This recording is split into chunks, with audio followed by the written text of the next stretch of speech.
हाँ भाई, तो कल तक वैन डर वाल इक्वेशन में मैंने आपको इतना पढ़ा दिया था। मैंने आपको बोला था हाइड्रोजन और हीलियम के केस में Z की वैल्यू सदा 1 से ऊपर आती है, सदा नहीं मोस्टली 1 से ऊपर आती है ना।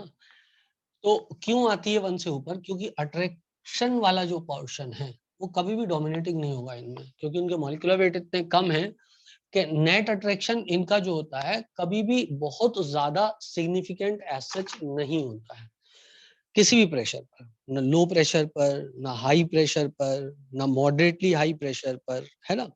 तो कभी भी अट्रैक्शन वाला जो फैक्टर है वो यहाँ पर बहुत ज्यादा रोल प्ले नहीं करता है, तो उसको मैं नेग्लेक्ट कर सकता हूँ। तो मैंने क्या किया, मैंने उसको उठा करके नेग्लेक्ट कर दिया। किसको? ये वाले पोर्शन को, a n square by V square को। So it becomes PV minus PV is equals to R T divide by R T. R T के द्वारा इसको हम डिवाइड कर देते हैं। अब आर टी के द्वारा इसको हमने डिवाइड कर दिया, PV by R T minus PV by R T is equals to 1। Clear है बेटा? अब क्या होगा, z बराबर क्या हो जाएगा, 1 plus PV by R T हो जाएगा।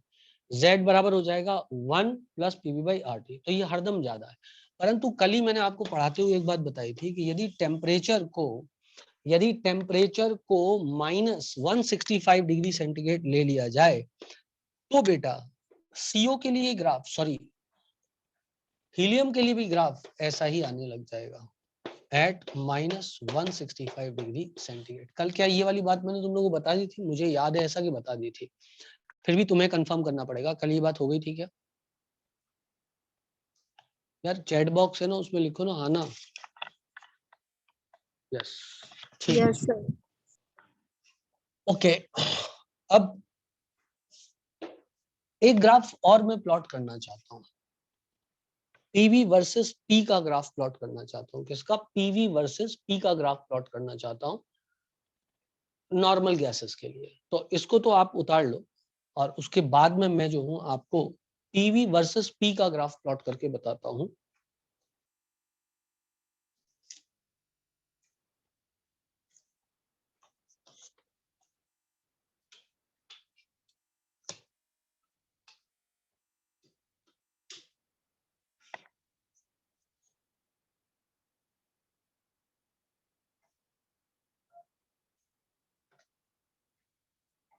ठीक बेटा, वो वाला भी ग्राफ प्लॉट कर लेते हैं। अब कहाँ चला गया कपड़ा? ओह, तुम यहाँ हो कपड़े।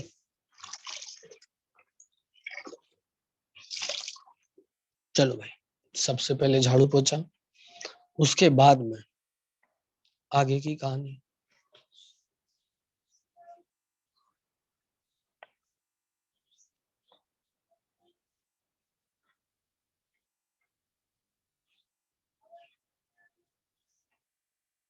चलो भाई, अब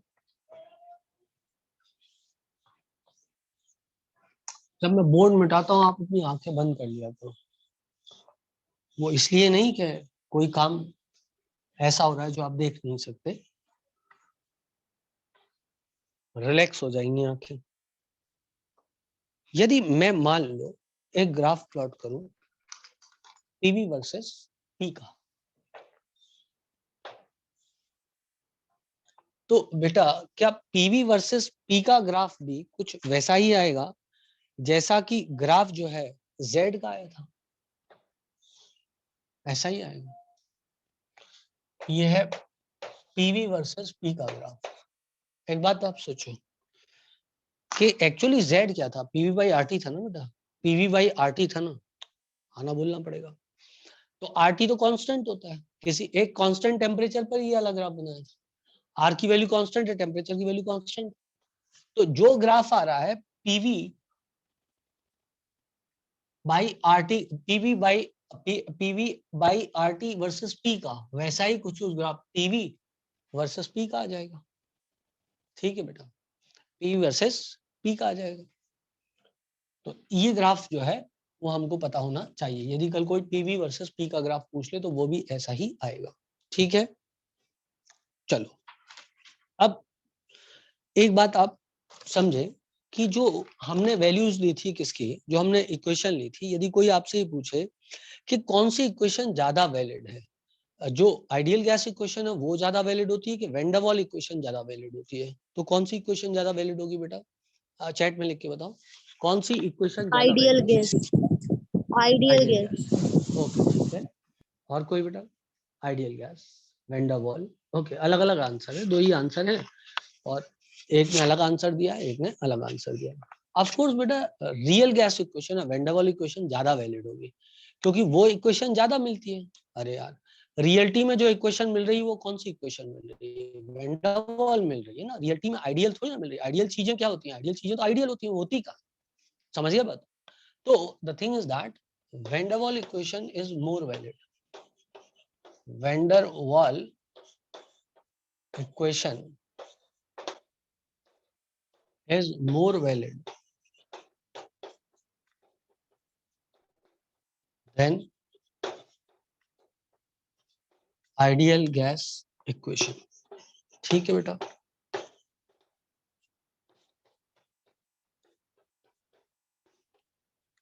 However, considerable variation is also found. नहीं बेटा ये दूसरी स्लाइड है। However, considerable variation is found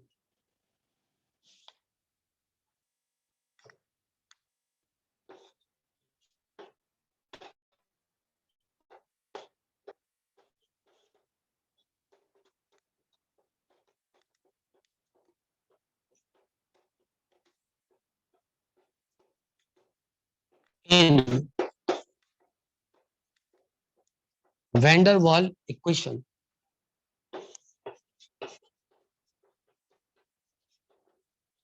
as well, since values of A and B, A और B क्या थे बेटा? van der Waal कांस्टेंट थे। Values of A and B are valid over a specific range of temperature and pressure only. Are valid for a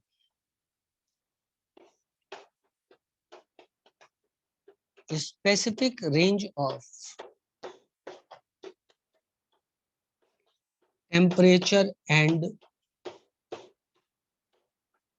pressure only. सिर्फ एक specific range of temperature और pressure के लिए valid. Clear है बेटा? आई hope सो इतनी बात सब लोगों को क्लियर है। किसी को कोई दिक्कत कोई परेशानी यहाँ तक नहीं होनी चाहिए। ठीक है। Are valid for a specific range of temperature and pressure only. ठीक, चलो अब आगे बढ़ते हैं। हो गया बेटा? सब लोगों ने नोट कर लिया इसको? सब लोगों ने नोट कर लिया इसको? चलो एक आध सवाल कर लें इस पे। ऐसा करते हैं, एक सवाल करते हैं। 1 मोल ऑफ SO2 ऑक्युपाइज, चलो 1 mole of SO2 occupies 350 ml at 300 Kelvin and 50 atm pressure and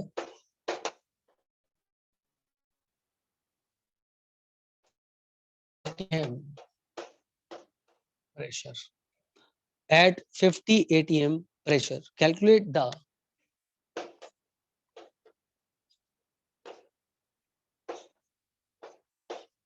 compressibility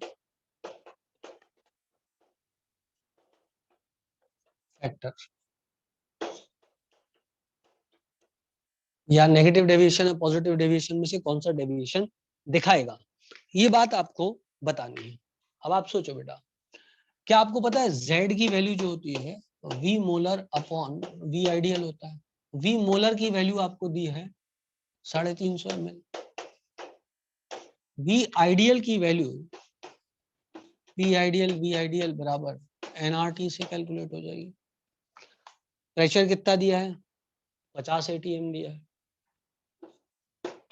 50 into volume हमको पता लगा लेना है, 1 मोल गैस है into 0.0821 into 300। So V ideal will be equal to 0.0821 into 300 divided by 50, 0.49 or something like this. 50 ATM का pressure था, yes, 0.49 something like this, 0.49, और ये कितना है, ये वॉल्यूम काय में आ जाएगा, लीटर्स में आ जाएगा 0.49, और ये वॉल्यूम काय में, ml में, तो इसको भी लीटर में करने के लिए 1000 से मल्टीप्लाई कर दें, तो ये आ गया 492.6 ml, 492.6 ml। वैल्यूज को पुट कर दो बेटा, वैल्यूज को पुट करोगे तो 350 डिवाइडेड बाई 492.6 का इनवर्स इनटू 350 बराबर 0.71, बराबर 0.71। This is the answer. आ जाएगा बेटा सब लोगों से ऐसा, ऑफ कोर्स आ ही जाना चाहिए, कोई दिक्कत नहीं होनी चाहिए, ठीक है बेटा। चलो आगे बढ़े, एक आध और सवाल कर लेते हैं इस पे, तब तक आप उसको उतार लो, मैं इसको मिटा देता हूँ।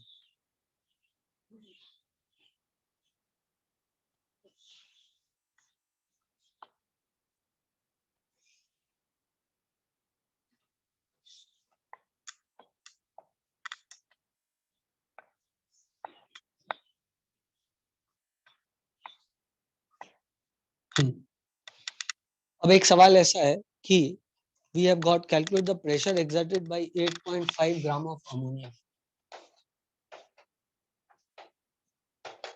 Calculate pressure exerted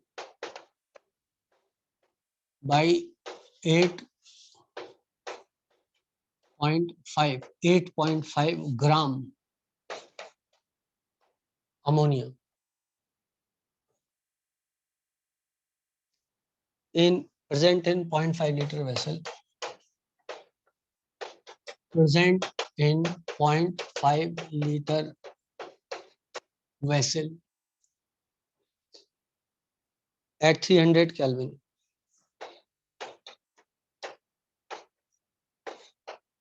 for ammonia. A बराबर 4 ATM liter square per mole square, 4 ATM square liter square per mole square। Unit calculate कर सकते हैं, कोई रॉकेट साइंस नहीं, आराम से कैलकुलेट हो जाएगी, ठीक है बेटा। 4 ATM लीटर स्क्वायर पर mole square, ATM square ATM, ठीक है, पर लीटर स्क्वायर ATM, यार ये गंदा लगता है, यूनिट में अपन वो कर रहे हैं, है ना, उसको डिराइव कर सकते हैं, उसमें कोई रॉकेट साइंस नहीं। For ammonia is this much, and B is a constant which is equals to, B is equals to 0.036, unit is liter per mole, liter per mole, correct beta। What should be the pressure exerted? तो A और B दिया है, इसका तो van der Waals equation तो लगेगी ही लगेगी, तो ये होता है P plus AN square by V square, V minus NB is equal to NRT, correct बेटा। P की वैल्यू अपन को पता लगानी है, A की वैल्यू हमको पता है 4 है, N की वैल्यू 0.5 आ जाएगी, क्योंकि 8.5 ग्राम है, 8.5 divided by 17 is equals to 0.5 का square upon V square, V कितना है 0.5, 0.5 का स्क्वायर इंटू 0.5 माइनस 0.5 इंटू 0.036 बराबर 0.5 इंटू 0.0821 इंटू 300। क्या प्रेशर तुम लोग निकाल सकते हो? प्रेशर सब लोग निकाल सकते हो कि नहीं निकाल सकते हो? जल्दी से आना बोलना पड़ेगा। आ सकता है कि नहीं आ सकता? मैथमेटिक्स, इतना मैथमेटिक्स कर लोगे तो इसका जब आप मैथ्स गुणा भाग गणित करोगे तो इसका जो आपका फाइनल आंसर आएगा, दैट आंसर विल बी 21.51। 21.51। जब तक मैं इसको मिटा रहा हूँ, उसके सूखने का इंतजार कर रहा हूँ, तब तक आप इसका गणित करने की कोशिश करो। आंसर आएगा 21 पॉइंट समथिंग समथिंग। ठीक है, ठीक है बेटा। अब एक चीज बीच में हमने देखी थी, यूनिट उसकी, है ना। तो यूनिट में किसी को कोई कंफ्यूजन नहीं होना चाहिए। यदि आपको याद आता हो तो हमने लिखा था reduced pressure was equal to how much. जो रिड्यूस्ड प्रेशर हमने कैलकुलेट किया था, that was equal to an square by v square बेटा। तो a की यूनिट क्या होगी? क्या मैं a की जगह, a की यूनिट क्या होगी बेटा?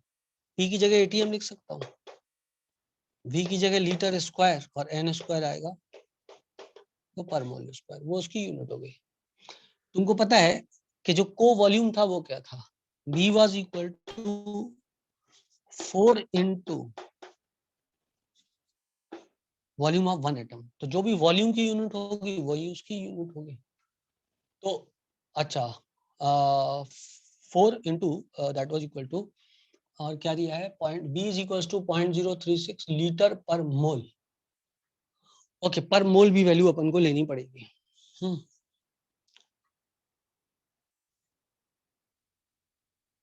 ठीक है बेटा। तो इसका मतलब B will be volume occupied by 1 mole of the atom. B will be the volume occupied by 1 mole of the atom. क्या मेरी बात आपको समझ में आ गई? B is equals to volume occupied by 1 mole atom into 4. B is equals to volume occupied by 1 mole atom into 4. तुम लोगों ने सुन लिया मैंने बार बार क्या बोला है आपको? B is equals to volume occupied by 1 mole atom into 4. ठीक है ना? क्योंकि जहां तक मेरा ख्याल है, कल पढ़ाते हुए मैंने आपसे ये बोला है B is equals to volume occupied by a atom into 4. So you have to remember that is volume occupied by 1 mole atom into 4.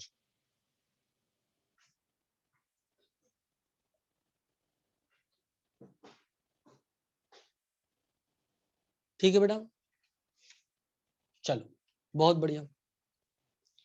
तो इसलिए उसकी यूनिट आ गई क्या? लीटर पर mole. Okay guys, okay guys. अब सोचो, इतना सब कुछ आप सीख गए हो। अब यदि क्वेश्चन छोटा मोटा आ जाता है इस पे तो आप कर लोगे ना? और भी क्वेश्चन बन सकते हैं इसमें, बहुत सारे क्वेश्चन बन सकते हैं, पर क्या जरूरत है? एक क्वेश्चन लेते हैं। Two van der Waals gases have same value of B but different value of A. ठीक है बेटा, दो वैंडावॉल गैसेस हैं जिसमें कि बी की वैल्यू तो सेम है पर ए की वैल्यू अलग अलग है। Two van der Waals gases has same value of B but different value of A, but उनकी A की जो वैल्यू है वो क्या है? डिफरेंट है। Which of these will occupy greater volume under identical condition? Which will occupy greater volume under identical conditions? सोचो बेटा, विचार करो इस पे, और मैं फिर क्वेश्चन को आगे बढ़ाता हूं। If the gases have same value of A but different value of B, which of them will be more compressible? Okay, ये उसका दूसरा पार्ट है।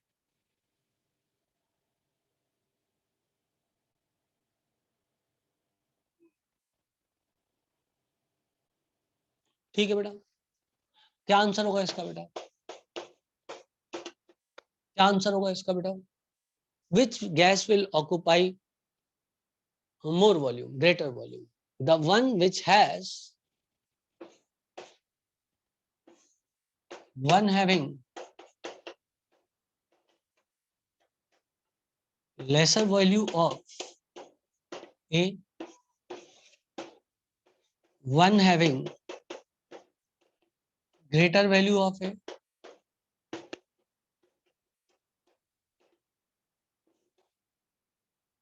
both reason none. मतलब सी और डी तो बकवास है, मेरे पास टाइम नहीं है जो मैं उतना उसको करूं। पहला है one having lesser value of A, क्योंकि ए की वैल्यू लेस होने का मतलब अट्रैक्शन कम हो जाएगा, अट्रैक्शन कम हो जाएगा तो वो वॉल्यूम ज्यादा एक्वायर करेगी। ठीक है बेटा, अब इसी का दूसरा पार्ट देखते हैं। जब तक आप विचार करो कि मैंने आंसर ऐसा क्यों बोला है, यदि इसके बावजूद भी डाउट रह जाए तो पूछना, वैसे रहना नहीं चाहिए। अब दूसरा सवाल इसी कैटेगरी में जो आता है वो ये है भाई कि two gases having, if in above question two gases have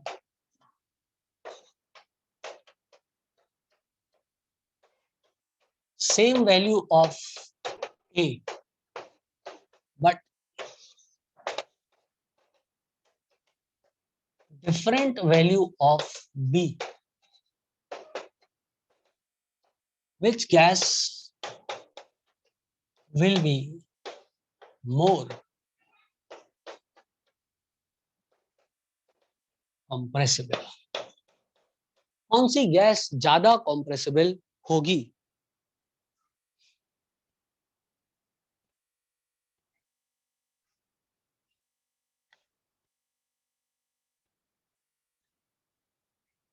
बोलो बेटा।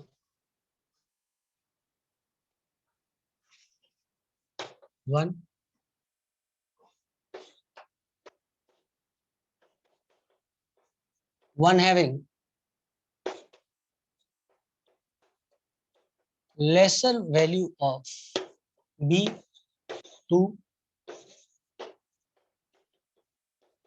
more value of B, third और फोर्थ ऑप्शन बकवास है, डी नन। बोलो बेटा कौन सा आंसर सही है? ऑफ कोर्स द आंसर, सभी बच्चे विचार कर लो जब तक मैं मिटा देता हूं उसको।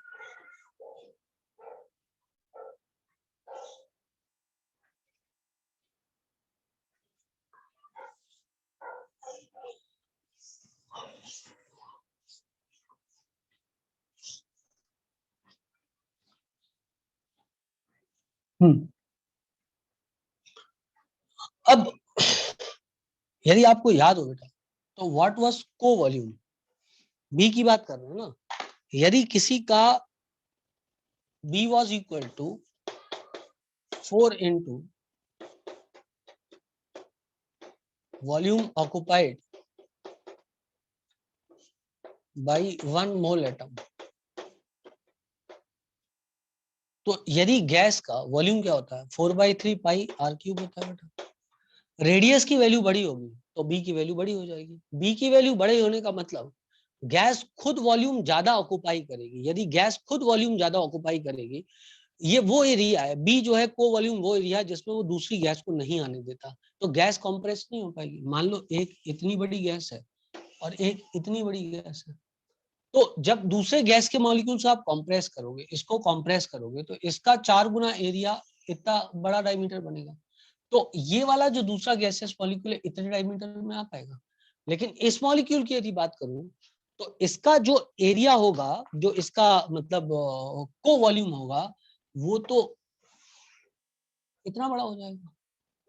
और यदि वो इतना बड़ा हो जाएगा तो आप जानते हो कि दूसरा जो मॉलिक्यूल है वो इधर आ सकता है, तो इट इज लेस compressible. तो larger the volume of a gas, less compressible will be the gas. Larger the individual size of the atom, the less compressible will be the gas, given that the value of A is constant for both gas A and B. I hope सो मेरी बात आपको समझ में आ गई। आपका answer भी सही था, मैंने आपको थोड़ा और लॉजिकली उसको समझाया, आप लोग का भी आंसर करेक्ट था। ठीक है बेटा, मिटा दूं मैं इसको? शैल आई मिटाओ this now? I hope so. सब बच्चों को क्लियर है? किसी को कोई दिक्कत, कोई परेशानी यहाँ पर नहीं है? ठीक है बेटा।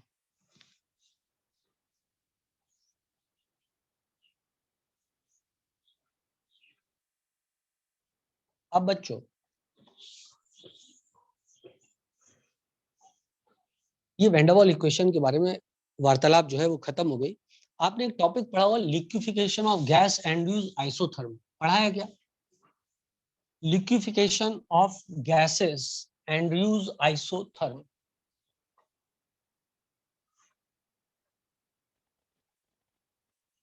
है बेटा?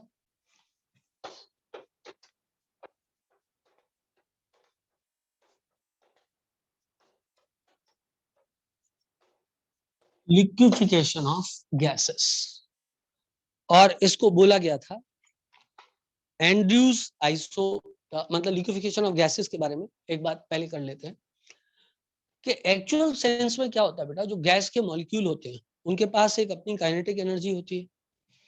उस काइनेटिक एनर्जी के कारण जो गैस के मॉलिक्यूल हैं वो यहाँ वहां डोलते रहते हैं भाई, यहाँ वहां घूमते रहते हैं। करेक्ट है बेटा? इतनी बात। Just wait for a second, मैं अपने लिए पानी जुगाड़ रहा हूँ। रिकॉर्डिंग चालू। नहीं बेटा, अब हमको 18 मई को वैक्सीन लगेगी आपके साथ। इससे प्रूव होता है कि आपकी और मेरी उम्र में ज्यादा फर्क नहीं है। I suppose you understand this. Clear है बेटा इतनी बात? उस दिन मैं और आप एक साथ ही चलेंगे वैक्सीन लगवाने के लिए। ठीक है बेटा? चलो आगे बढ़ते हैं। तो अब बात चल रही थी अपनी लिक्विफिकेशन ऑफ गैसेस की। तो लिक्विफिकेशन ऑफ गैसेस की जो हम बात कर रहे हैं उसमें क्या होता है कि गैस के जो मॉलिक्यूल होते हैं बेटा वो डांस करते रहते हैं, झमाझम झमाझम झमाझम झमाझम। अब इनको लिक्विफाई करने के दो तरीके होते हैं। एक तरीका तो ये होता है कि प्रेशर बनाओ, प्रेशर बनाओ और प्रेशर बना के मॉलिक्यूल्स को पास पास ले आओ। जब उनको पास पास लाएंगे तो अट्रैक्टिव फोर्सेस डोमिनेटिंग होते जाएंगे, अट्रैक्टिव फोर्सेस डोमिनेटिंग होते जाएंगे। तो एक समय वो आएगा जबकि वो लिक्विड फॉर्म में कन्वर्ट हो जाएगा। परंतु टेम्परेचर भी एक महत्वपूर्ण चीज है। दूसरा काम ये भी कर सकते हैं, प्रेशर न गिरा के टेम्परेचर गिरा दो। जब टेम्परेचर गिराओगे तो क्या होगा, गैसेस की जो काइनेटिक एनर्जी झम झम झम झम झम झम झम करके कर रहे थे वो फिर झम झम झम झम झम झम हो जाएंगे और टेम्परेचर एनर्जी और कम हो गई। जब एनर्जी कम होती जाएगी तो ऑब्वियस सी बात है कि उस समय उनके कंबाइन होने के चांसेस बढ़ जाएंगे, मतलब लिक्विफिकेशन हो जाएगा। मतलब दो condition are required for a liquefaction of the gas. A gas can be liquefied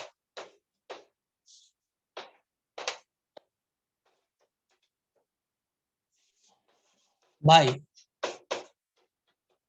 increasing pressure और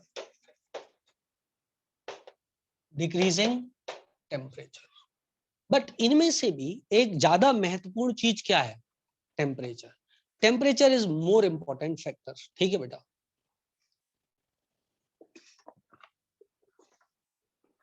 हाउएवर, हालांकि however temperature is more important factor. If temperature of a gas is above certain temperature, if temperature of a given gas is above certain temperature, the gas cannot be liquefied no matter how much amount of pressure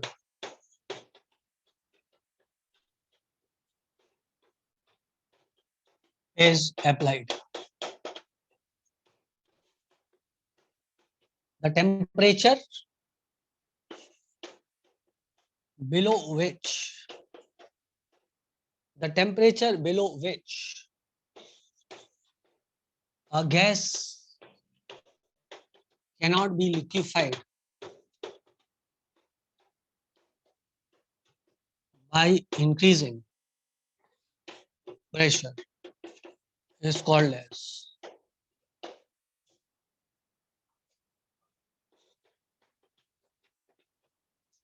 critical temperature. Is called as critical temperature. ठीक है बच्चों, क्या कुछ concept समझ में आया? Is called as critical temperature. मतलब ultimately क्या हुआ? अल्टीमेटली बात ये हुई, temperature is more important factor in liquefaction of the gases. ठीक है बेटा,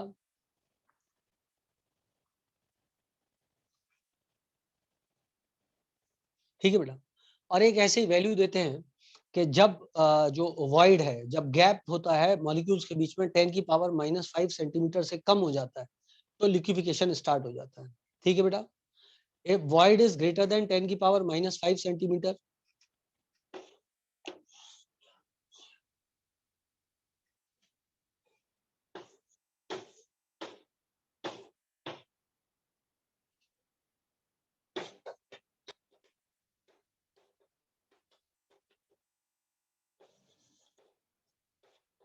गैस रहता है। And if pressure is increased, decrease of temperature and increase of pressure, decrease temperature, increase pressure, decrease temperature, increase pressure,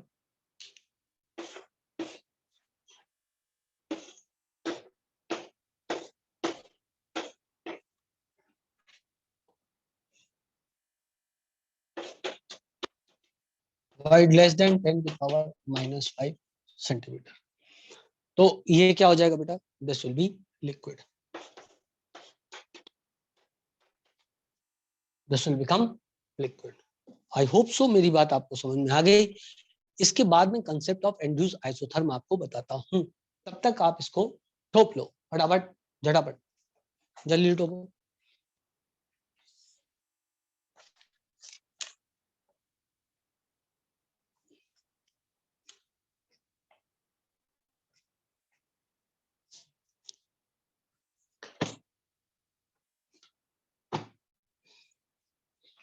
तेरा गम मेरा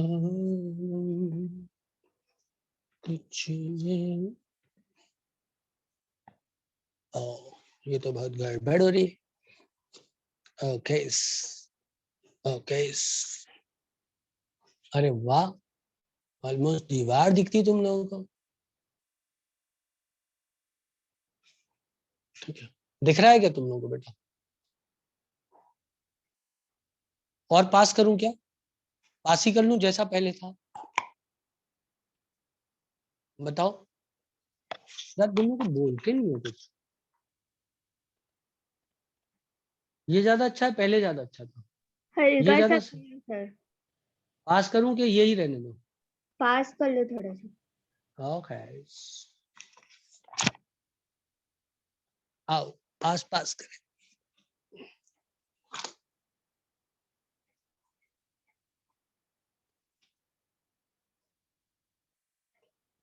ठीक है बेटा, आस पास। चलो, और ज्ञान की गंगा बहाते हैं। मिटा दूं इसको बेटा मैं? Perfect. Okay, let me without this.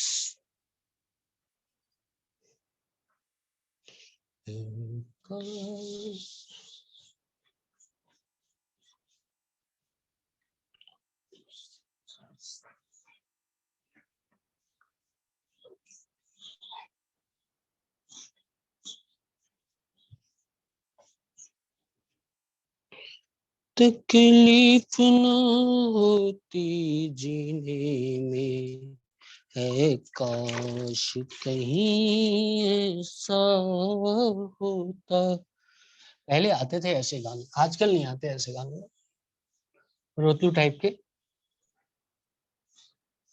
आजकल अलग ही गाने।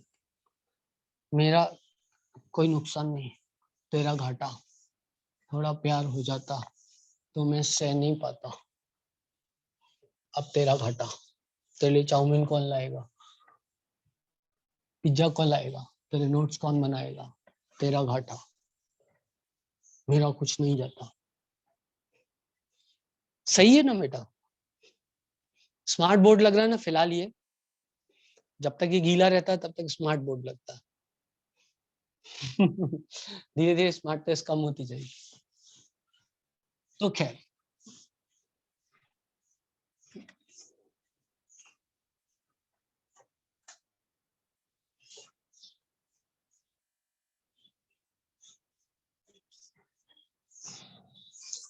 चलो बच्चों, इसके बाद मैं कंसेप्ट ऑफ क्रिटिकल कांस्टेंट या concept of critical constant Andrews isotherm आपसे डिस्कस करता हूं। Concept of critical constant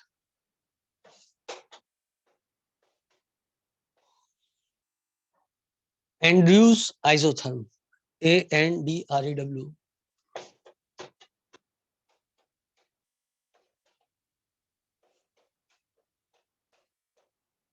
isotherm, isotherm का मतलब तो आपको पता ही है, जब ग्राफ अपन कांस्टेंट टेम्परेचर बनाते हैं तो उसके लिए अपन टर्म यूज करते हैं आइसोथर्म। ठीक बेटा? तो उसके लिए मैंने ऐसे बनाया कुछ, इसके बाद में इसको यूं ले गया एंड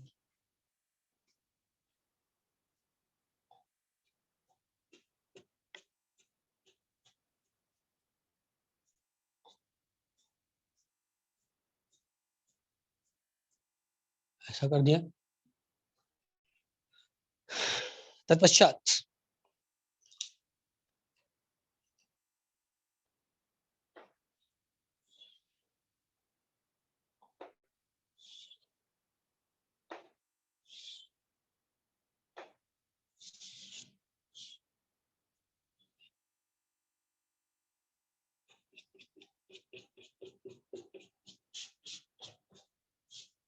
ठीक है बेटा,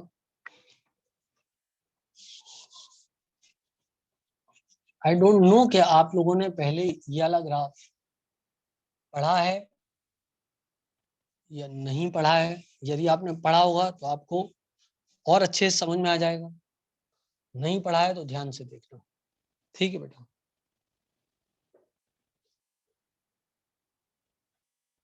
ऐसा गया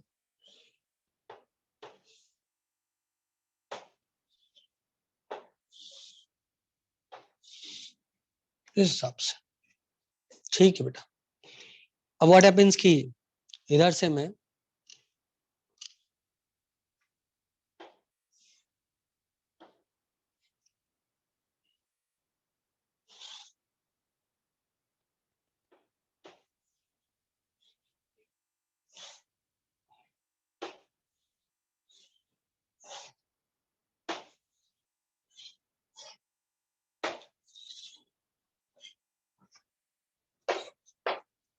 गैस होता है, यहाँ पर गैस है, लिक्विड है, वॉल्यूम है, प्रेशर। कार्बन डाइऑक्साइड के लिए ये प्लॉट किया हुआ है। कार्बन डाइऑक्साइड गैस के लिए this is volume isotherm for CO2।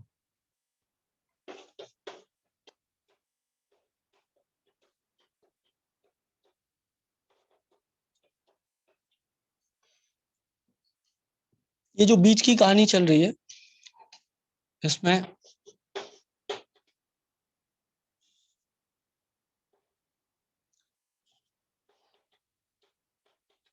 Liquid और गैस है। ठीक है बेटा? एक्चुअल क्या होता है कि यदि आप देखो तो प्रेशर बढ़ाया हमने, यदि आप देखो तो हमने प्रेशर बढ़ाया, प्रेशर बढ़ाने पर क्या हुआ, ये नीचे से ऊपर की ओर ग्राफ ही हुआ है। प्रेशर बढ़ाया, प्रेशर बढ़ाने पे गैसेस में हल्का सा प्रेशर बढ़ाने पे वॉल्यूम का चेंज बढ़ा था। ध्यान से देखो बेटा, गैसेस में हल्का सा प्रेशर बढ़ाने पे वॉल्यूम का चेंज एकदम बड़ा आता है, और इस टेम्परेचर पर आकर के गैस जो है, मान लो ये कोई टेम्परेचर है 13.1, मैं अपने मन से कुछ भी टेम्परेचर लिख सकता हूँ। ये टेम्परेचर मैंने 30 पॉइंट समथिंग है, कार्बन डाइऑक्साइड के लिए टेम्परेचर 31.1 है, दिस इज 31.1। और टेम्परेचर बढ़ा दिया, मान लो मैंने 15 कर दिया, 2 कर दिया, है ना, मैंने 20 कर दिया, 5 कर दिया, मैंने 25 कर दिया, मैंने 29.3 कर दिया, मैंने अपने मन से किया है ना। मैं टेम्परेचर बढ़ाता जा रहा हूँ, टेम्परेचर बढ़ाता जा रहा हूँ, और क्या हो रहा है टेम्परेचर बढ़ाने पे, आप बात को ध्यान से देख लो। जो गैस है टेम्परेचर बढ़ा रहा हूँ, और इस तरफ आने पे हल्का सा प्रेशर भी बढ़ रहा है बेटा, यदि आप देखो तो ये प्रेशर भी बढ़ रहा है, टेम्परेचर बढ़ रहा है, प्रेशर बढ़ रहा है। तो क्या हुआ बच्चे, इधर से अपन गए इधर तक, इधर से अपन गए इधर तक, अपन ने प्रेशर, अपन ने क्या किया, प्रेशर हल्का सा बढ़ाया, वॉल्यूम सिग्निफिकेंट गिरा। ये पॉइंट वो पॉइंट आ गया, जैसे ये पॉइंट ए था, ये बी था, ये सी था, और ये पॉइंट डी था। तो ए से बी तक तो गैस ही है, गैस का वॉल्यूम गिरा है सिग्निफिकेंटली, और increase of pressure, volume of gas decreases significantly on increase of pressure। ये वो स्टेट है जिसमें लिक्विड और गैस दोनों एक साथ एग्जिस्ट कर रहे हैं। ये बीच में जो ये जो पोर्शन है, इसको बोलते हैं डिसकंटिन्यूटी का पोर्शन। जिस समय लिक्विड और गैस दोनों साथ में एग्जिस्ट करेंगे, एक फेज से दूसरे फेज में जाते हुए देयर इज डिसकंटिन्यूटी, मतलब दोनों फेज एक साथ एग्जिस्ट करते हैं। क्लियर बेटा इतनी बात? तो वो ये वाला फेज है, वो ये वाला फेज है, और जितना टेम्परेचर लो रहता है ये फेज उतना ही बड़ा रहता है। जैसे जैसे टेम्परेचर हाई करते रहते हैं, वैसे वैसे ये जो फेज है लिक्विड और गैस का, ये कम होता जा रहा है, यदि आप ग्राफ में ऊपर देखो। और एक पर्टिकुलर टेम्परेचर पर आकर के ये फेज ऑलमोस्ट गायब हो गया है। इस टेम्परेचर को हम बोलते हैं क्रिटिकल टेम्परेचर। इस टेम्परेचर के ऊपर कभी भी हमको लिक्विड फेज नहीं देगा दिखाई, गैस ही गैस है, गैस ही गैस है, लिक्विड फेज नहीं देगा दिखाई। इस टेम्परेचर के ऊपर यदि कोई गया तो सिर्फ गैस में ही रहेगा, कितना भी प्रेशर क्यों ना पुट कर लो, कितना भी प्रेशर क्यों ना बढ़ा लो, फर्क नहीं पड़ता। वो चीज जो है कभी भी लिक्विड फॉर्म में नहीं जाएगी। बोलो बेटा, बोलो बच्चों। इस टेम्परेचर को हम बोलेंगे क्रिटिकल टेम्परेचर। और बेटा इतना समझ में आ रहा है क्या? सही बोलो, इतना समझ में आ रहा है? प्रेशर बढ़ाया हल्का सा, गैस का वॉल्यूम जो है वो सिग्निफिकेंटली गिरा, क्योंकि ये वॉल्यूम है, देखो एकदम इधर की हो रहा है। ये लिक्विड और उसका फेज है, लिक्विड और गैस का फेज है, और इसके बाद लिक्विड कन्वर्ट हो गया। इस पॉइंट के बाद, सी पॉइंट के बाद सिर्फ लिक्विड है। तो आप देखो प्रेशर इतना सारा बढ़ाया, लेकिन वॉल्यूम का चेंज कितना कम है, लेकिन वॉल्यूम का चेंज कितना कम है, वॉल्यूम सिर्फ इतना चेंज हुआ, जबकि प्रेशर दुम से ऊपर गया, क्योंकि लिक्विड में प्रेशर बढ़ाने पे वॉल्यूम का चेंज कोई बड़ा नहीं आता है। मुझे नहीं पता तुम लोगों को ये समझ में आया कि नहीं आया। यार आना बोलना पड़ेगा, कुछ ना कुछ चैट में लिखना पड़ेगा, नहीं तो मैं नहीं समझ पाऊंगा, एक ही चीज बार बार ब्ला ब्ला करता रहूंगा। दो चीजें कंफर्म करो, दो चीजें कंफर्म करो। पहले पढ़ा था, पहले पढ़ा था,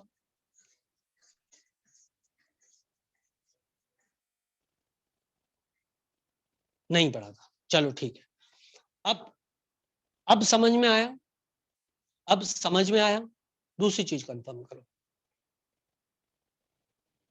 आ गया, very good, nice.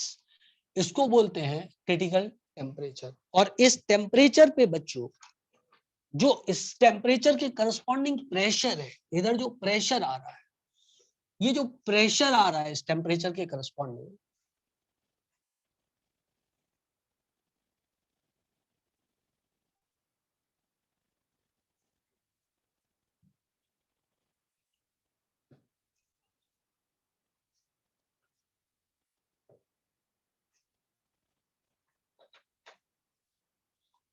this pressure is called as, this pressure is called as PC. PC stands for critical pressure, PC stands for critical pressure। और इस समय जो वॉल्यूम है, इस समय जो वॉल्यूम है that is called as VC. And what does VC stands for? Critical volume. Critical volume. This is concept of Andrews isotherm liquefaction of gas में आता है. I hope so थोड़ी बहुत बातें मैं आपको समझा पाया हूँ इसके बारे में. आपको ये भी समझ में आ गया होगा. ये जो the portion is known as surface of discontinuity, इसको हम बोलते हैं. This is called as surface of discontinuity. This is called as surface of discontinuity. ठीक है बेटा? ओके.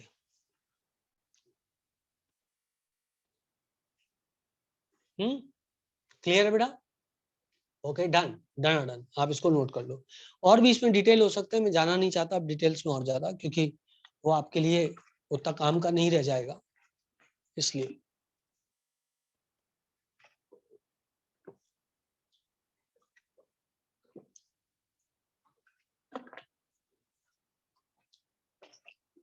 पढ़ाने को इसमें मैं बहुत कुछ अभी और ऐड कर सकता हूँ. अभी डिसकंटिन्यू पढ़ाई है, इसी में कंटिन्यूटी भी पढ़ा सकते हैं कि किस तरीके से प्रेशर और टेम्परेचर को अपने रेगुलेट करके एक फेज से दूसरे फेज में बिना इस फेज के भी पहुंचा जा सकता है. एक फेज से दूसरे फेज में, मतलब गैस से सीधे लिक्विड में बिना इस फेज के भी पहुंचा जा सकता है, लेकिन वो सब आपके लिए ज्यादा हो जाएगा, इसलिए मैं उसमें नहीं जाना चाहता. ठीक है बेटा, मिटा दूं क्या मैं इसको?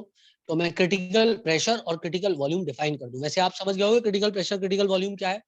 क्रिटिकल प्रेशर वो प्रेशर है जो कि क्रिटिकल टेम्परेचर पे होता है, और क्रिटिकल वॉल्यूम वो है जो वॉल्यूम गैस एक्वायर करती है क्रिटिकल टेम्परेचर पर. ठीक है बेटा, लिख भी दूंगा मैं इसको मिटा रहा हूँ.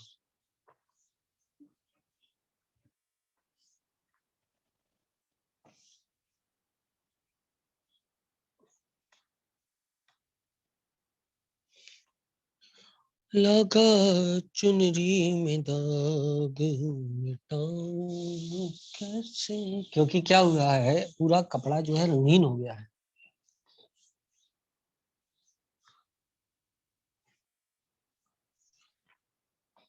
घर जाओ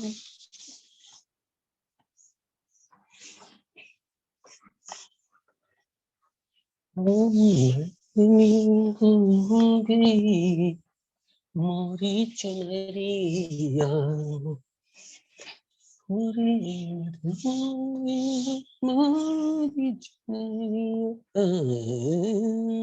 ओके गाइस, चल अब मैं बात करता हूं आपसे. एक टर्म था क्रिटिकल टेम्परेचर, वो आपको पता था. Critical pressure, the pressure required to liquefy a gas at critical PC. Critical pressure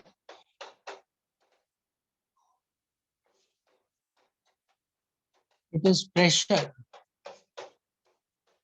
required to liquefy a gas at critical temperature. This is PC. और जब प्रेशर PC क्या होता है, PC बराबर होता है अम्मा अपॉन 27 BB. इसको डिराइव किया जा सकता है, पर रहने दो यार. ठीक है बेटा, अम्मा अपॉन 27 BB, मतलब एक अम्मा 27 BB के बराबर है. क्रिटिकल प्रेशर, प्रेशर बहुत रहेगा बेटा. 27 BB कैसे लेके आओगे यार, कितना प्रेशर रहेगा. अम्मा 27 BB के बराबर है. A and B are van der Waals constant. ठीक है बेटा, चलो इसके बाद आता है critical volume VC. Critical volume, critical volume क्या होता है? Critical volume is the volume of 1 mole of gas at critical temperature and pressure. Volume of 1 mole gas at TC and PC, where TC is critical temperature and PC is critical pressure. और VC बराबर 3B के होता है. ठीक है बेटा, 3B के बराबर होता है. क्या? Critical volume. अब आता है critical temperature TC. Critical temperature already defined. already defined.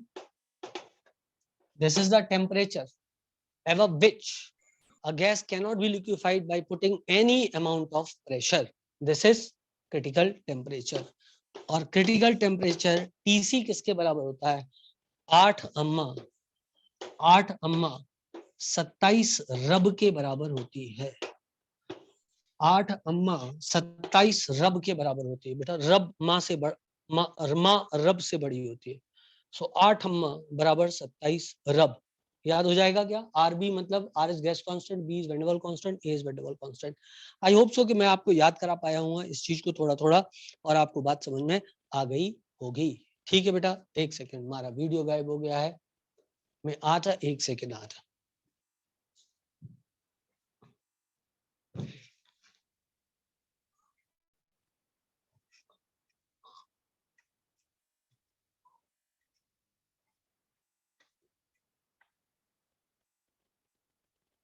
हाँ भाई, आ गया, आ गया। ठीक है बेटा, इतनी बात कर ली हम लोगों ने, मजा आया? आया समझ में? अब एक पॉइंट होता है क्रिटिकल पॉइंट, वो एंड्यूज आइसोथर्म का जो पॉइंट था ना क्रिटिकल टेम्परेचर पे, उस पॉइंट को बोलते हैं क्रिटिकल पॉइंट। तो वो भी मैं आपको बताता हूँ। उस पॉइंट पर, क्रिटिकल पॉइंट पर डिसकंटिन्यूटी का फेज एंड हो जाता है। मतलब there is no, you can not distinguish कि कब जो है गैस लिक्विड में गई, मतलब वहां पे जो ट्रांजिशन का फेज होता है वो मिसिंग होता है। ठीक है बेटा, ट्रांजिशन का फेज होता है वो क्या होता है? मिसिंग होता है।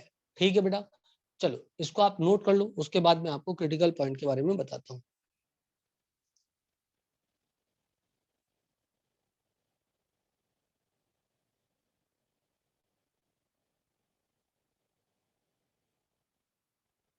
हो गया बेटा?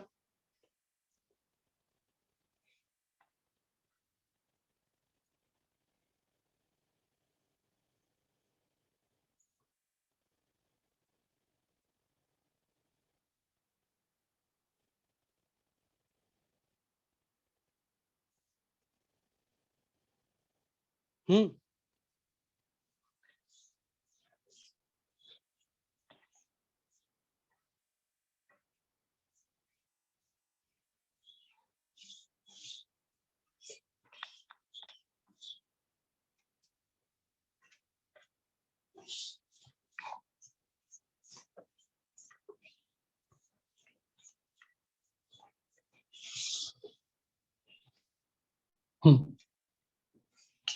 ये आपको यदि याद हो तो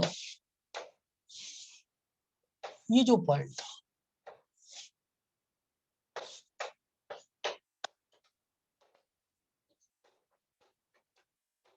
इस critical point,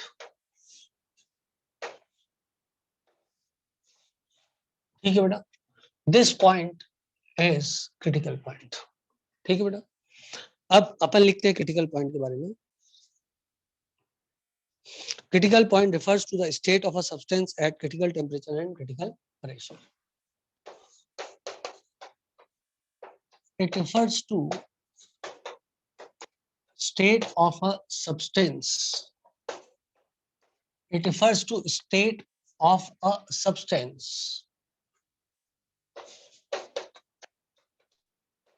at critical temperature and critical pressure. ठीक है बेटा, at this state the density of substance in gaseous and liquid state remains the same. At this point density of substance in liquid and gaseous state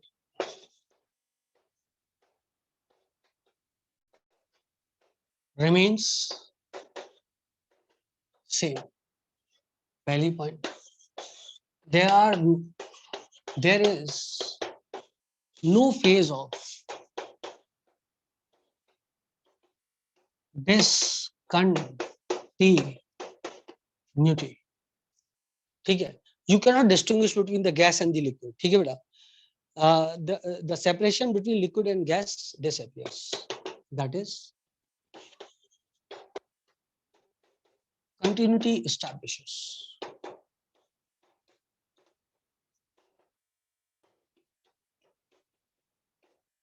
The separation between gas and liquid phase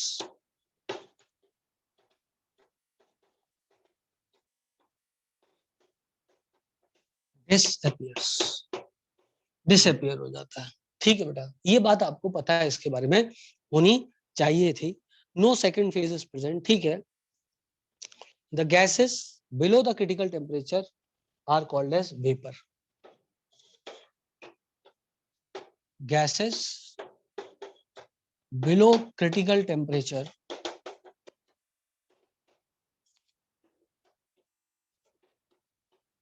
are called as vapours. इसका मतलब होता है called as vapours. ठीक है बेटा, बस इतनी बात इसके बारे में काफी है, बहुत ज्यादा और मैं नहीं बताऊंगा आपको। मतलब ये चैप्टर्स तो बहुत बड़े बड़े हैं, मतलब इनमें है पढ़ने के लिए बहुत कुछ, बट नीट के हिसाब का जितना था वो सब मैंने आपको बता दिया है। एक दो टर्म्स जरूर हैं जो कि मुझे लगता है कि मेरे को आपसे जिस पे बात करनी चाहिए, वो शब्द है, आपने सुना होगा Boyle's temperature, Joule Thomson effect और इनवर्स जूल थॉमसन इफेक्ट। सुना है आप लोगों ने क्या बेटा? फिजिक्स में सुना है Joule Thomson effect, inverse Joule Thomson effect? यार पढ़ाया होगा, फिजिक्स वाले तो पढ़ाते हैं इस चीज को। बॉयल्स टेम्परेचर नहीं पढ़ाया? कोई बात नहीं, मैं पढ़ा देगा आपको। जो अभी मैं आपको पढ़ा रहा हूँ ना, सिलेबस में नहीं है। अरे यार, अब बॉयल्स टेम्परेचर सिलेबस में नहीं है, कोई बात हुई? मतलब that is a very important definition. मतलब जूल थॉमसन इफेक्ट एक इंपॉर्टेंट डेफिनेशन है, ऐसा मत बोलो। ठीक है बेटा, तो खैर जो भी हो, बॉयल्स टेम्परेचर पता है क्या होता है? कल भी बताया था मैंने आप लोग को। बॉयल्स टेम्परेचर नहीं बताया था, वो गैसियस स्टेट में तो है ना। मैं आपको बताता हूँ, इसको मिटा दूं क्या बेटा? इसको मिटा दूं जो आपके पीछे लिखा हुआ है ना? आप इसको नोट कर लो, फिर मैं आपको बताता हूँ बॉयल्स टेम्परेचर। चलो मान लिया मैंने, मुझे फिजिक्स का सिलेबस याद नहीं क्योंकि मैंने अभी थर्मोडायनेमिक्स फिजिक्स का डिटेल में नहीं पढ़ा, लेकिन केमिस्ट्री में तो आता है भाई।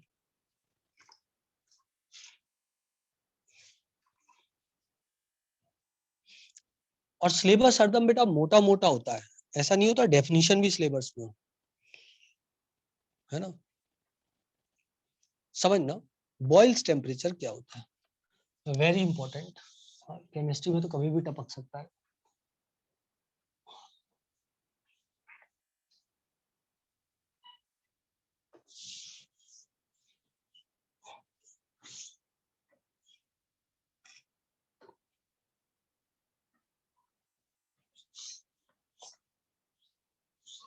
वैसे मैंने तो जूल थॉमसन इफेक्ट फिजिक्स में पढ़ा था जब तैयारी करी थी, हो सकता है अब नहीं हो सिलेबस पर।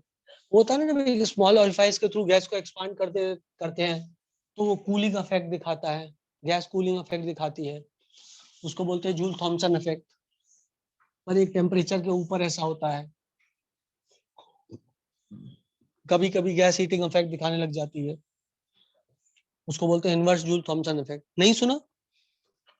चलो बेटा, एक ग्राफ था, यदि आपको याद हो तो, ये जेड वाला ग्राफ तुम लोग को याद है? कुछ ऐसा था।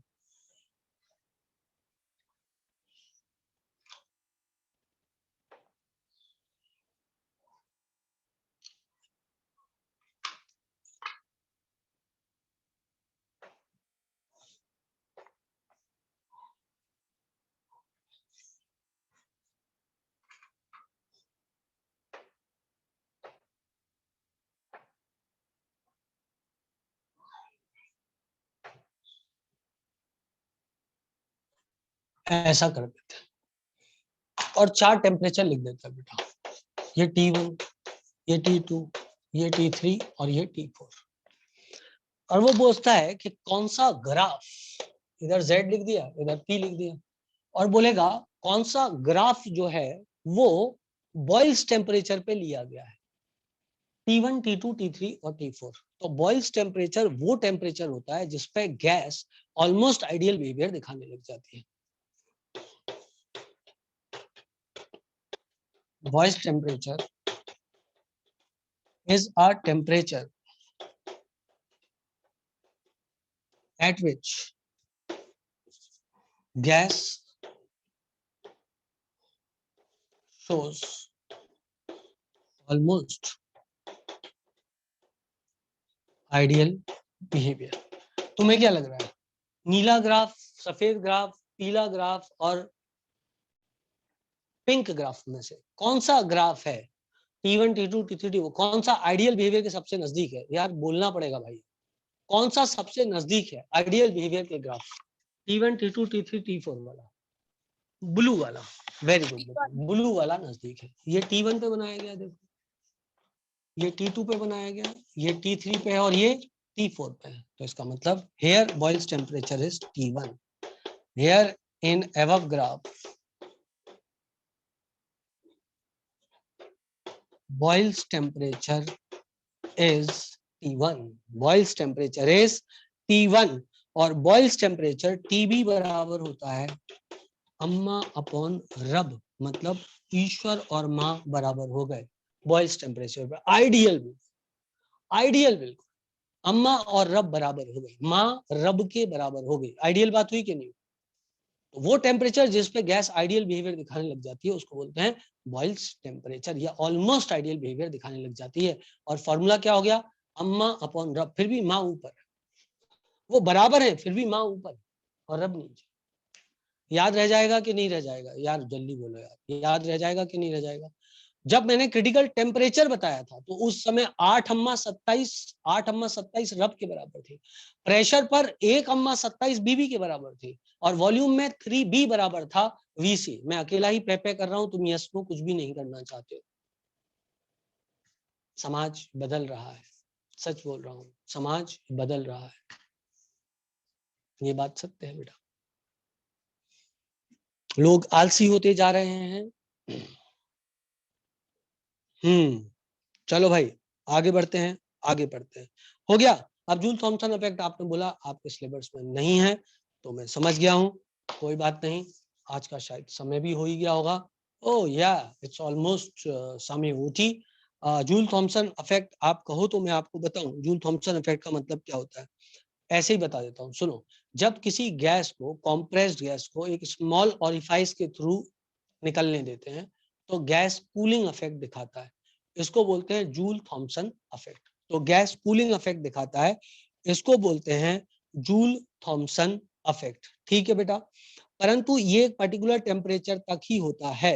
This is observed only if the gas goes below a certain temperature ना। Joule Thomson effect it was later observe, हाँ वही मैं कह रहा था, एक पर्टिकुलर टेम्परेचर के ऊपर होता है, पर यदि गैस का टेम्परेचर एक पर्टिकुलर टेम्परेचर के नीचे चला जाए तो क्या होता है, जब स्मॉल ऑरिफाइस के थ्रू गैस को बाहर निकलने देते हैं तो टेम्परेचर गिरता नहीं है, बढ़ता है। That is called as inversion temperature and the effect is called as the effect is called as inverse Joule Thomson effect. ठीक है बेटा, और जो इनवर्स जूल थॉमसन इफेक्ट होता है उसमें होता है टीआई, इन्वर्जन टेम्परेचर आता है, और इन्वर्जन टेम्परेचर की जो वैल्यू होती है वो होती है 2 अम्मा अपॉन रब। लो भाई इन्वर्ट हो गया ना बेटा, अब की बार माँ छोटी हो गई, ठीक है, 2 अम्मा बराबर रब हो गया, इन्वर्जन हो गया, टेम्परेचर इन्वर्जन, इन्वर्ट हो गया तो माँ छोटी हो गई, 2 माँ बराबर 1 रब के हो गया। क्या सबको बात समझ में आई? जूल थॉमसन इफेक्ट का मतलब ये होता है जब किसी कंप्रेस्ड गैस को अपन एक स्मॉल ऑरिफाइस के द्वारा एक्सपांड करने देते हैं तो गैस में कूलिंग इफेक्ट देता है दिखाई। लेकिन ये इफेक्ट तभी होता है जब गैस का टेम्परेचर एक पर्टिकुलर टेम्परेचर के ऊपर होता है, परंतु यदि गैस का टेम्परेचर एक निश्चित टेम्परेचर के नीचे टेम्परेचर हो तो जब स्मॉल ऑरिफाइस के थ्रू गैस बाहर निकलती है तो टेम्परेचर गिरता नहीं है, टेम्परेचर बढ़ता है। उस टेम्परेचर को जिसके नीचे टेम्परेचर बढ़ने लग जाता है उसे बोलते हैं इनवर्स टेम्परेचर ऑफ इन्वर्जन, और टीआई की वैल्यू होती है 2 अम्मा अपॉन रब। Effect is called as inverse Joule Thomson effect. पहला था जूल थॉमसन इफेक्ट। आज के लिए tata bye bye, see you, स्वस्थ रहें, मस्त रहें, खुश रहें और घर में रहें, सेफ रहें। स्क्रीनशॉट ले लें आप।